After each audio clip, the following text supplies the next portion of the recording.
All right, so this week in Pax Day, we got a small game update as well as a community post talking about summer holidays. We're going to talk about all of that and a little bit more. Hello and welcome, all of you incredibly professional consumers of Pax Day and Pax Day related content out there. I'm Altari, the professional gamer, and this is another episode of the Pax Friday Review, the show where we talk about all the fun, interesting, new, and exciting information that has dropped for Pax Day over the last week. This week was a little bit of a light week, and also happy 4th of July to any of our viewers stateside, but we still had a patch that will be worth going over, and I figure that's where we will start. So if you haven't done so already, don't forget to hit that like button. If you do enjoy this video, subscribe so that you can be notified whenever we come out with new content, and share with any of your friends who might be interested in learning more about Pax Day and Pax Day related stuff. This week was a relatively light week. Let's go hit those patch notes. I will see you over there. All right, so here we are on Pax Day's official Discord, and the patch notes for this week's update. It came out on the 3rd of July, and we got a little, it was quite a small update, but there were some significant changes that came in there, specifically stamina regen on food items, both cooked, baked, and all non-raw, have been increased by 100%. So stamina regen is getting a significant boost for all of our tanks out there. There's going to be a massive impact for you.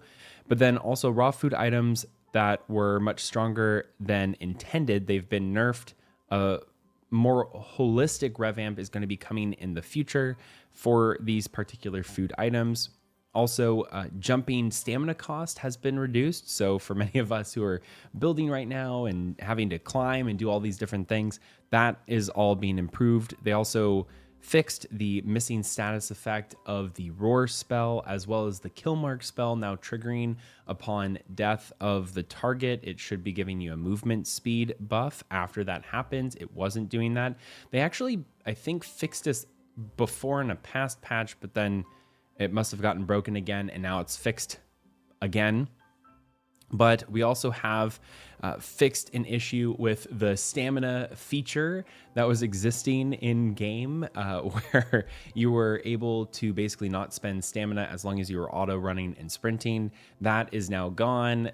All of the players around the world cried out. Again, looking forward to when the game includes horses and other mounts, but unfortunately, that stamina feature, sprinting feature, is now gone from the game. Then we also have a fixed issue where players would sometimes be invisible to players. This was actually something that we brought up in a previous video, where players were just appearing out of thin air, seemingly, even if they were a couple of feet away from your own character. So it's great to see that that was resolved, as well as a couple of other crashing issues and an exploit that was allowing for players to re-roll on spawned enemies. This was actually a problem that we had all the way back in, I think, even verse 1, where players could go into a dungeon and then leave it, and it would allow them to cycle through mobs. So that has been fixed, as well as a couple of other things. Other than that, the only other really big thing that came out this week in terms of community news was we did have this holiday poll that was posted talking about different summer holidays, which kind of makes sense. For those of you who are wondering, who have been here a long time, you would know that around the July period is when Mainframe, because it is a European company, a lot of their employees are going on holiday. For example, Osric, actually, one of the game devs, took his holiday earlier, and now it would seem as though many of the different mainframers are maybe going on and off their holiday, or they got holiday on the mind. And we were talking about different holidays on the Discord in the community post section. And I did want to just kind of call out a couple of really nice builds here. We got a nice Emberborn jacuzzi, it seems like, as well as some people taking some pictures of their footprints in the snow. And also this really cool Ferris wheel circusy type thing with a houseboat that kind of pulls up right on next to the side of this road here, including a Ferris wheel and what looks to be maybe a merry-go-round. Either way, very creative work here from the players, and then they allow us to kind of vote on these different areas. Of course, I am going to vote for Snowborn Solace, but 606 is actually a pretty involved, or a lot of people are engaging with this particular post for whatever reason. But maybe we'll get out of this result something interesting, more context posted, who knows. But either way, really light week this week between the patch notes and that. I think that kind of syncs up with around this time every year.